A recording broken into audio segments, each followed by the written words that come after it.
ഏറ്റവും കൂടുതൽ അഭിനന്ദിക്കേണ്ടതും പ്രാർത്ഥിക്കേണ്ടതും ആ ദുരന്തം നടന്ന അന്നു മുതൽ ഇതുവരെ പുതഞ്ഞു കിടക്കുന്ന മണ്ണിനും ചെളിയുടെയും ചിലടത്ത് മാറിയ ഉടലുകൾ, ഛേദിക്കപ്പെട്ട തലകൾ, അതൊക്കെ കാണുമ്പോഴും മൂക്കുപോലും പൊത്തുകയില്ല.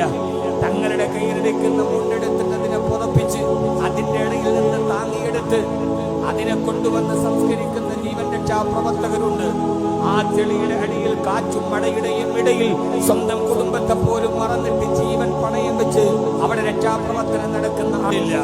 അവരെ സംബന്ധിച്ചോളം ആ മണ്ണിന്റെ അടിയിൽ പുതഞ്ഞു കിടക്കുന്നവരുടെ കൂടപ്പറപ്പുകളല്ല, അവരുടെ സഹോദരങ്ങളല്ല, അവരുടെ കുടുംബക്കാരല്ല. എങ്കിലും മനുഷ്യത്വം എന്ന ലോകത്തിലെ ഏറ്റവും വലിയ ഒരു ബന്ധത്തിന്റെ പേരിൽ ആ പുതഞ്ഞു കിടക്കുന്ന ചെളിയുടെ ഇടയിൽ ഇനിയെങ്കിലും ഒരു ജീവൻ കിട്ടിയാലോ എന്നോർത്ത് നിരാശപ്പെടുമ്പോഴും GPRSന്റെ സംവിധാനം പരാജയപ്പെടുമ്പോഴും മണം പിടിക്കുന്ന നായ്ക്കളും പരാജയപ്പെടുമ്പോഴും ഇല്ല, അവസാനത്തെ മൃതദേഹവും തിരിച്ചെടുക്കാതെ ഞങ്ങൾ പിന്മാറില്ലെന്ന് പറഞ്ഞ് പ്രതീക്ഷയോടെ ആ ചെളിയുടെ ഉള്ളിൽ ഒരു ജീവന് വേണ്ടി, ഒരു ശരീരത്തിന് വേണ്ടി കാത്തിരിക്കുന്നവർ, ദിവസങ്ങളായി ഭക്ഷണത്തോട് പോലും മാറി നിന്നവർ, കുടുംബത്തോട് മാറി നിന്നവർ, അവരാണ് ഈ കേരളത്തിന്റെ ഏറ്റവും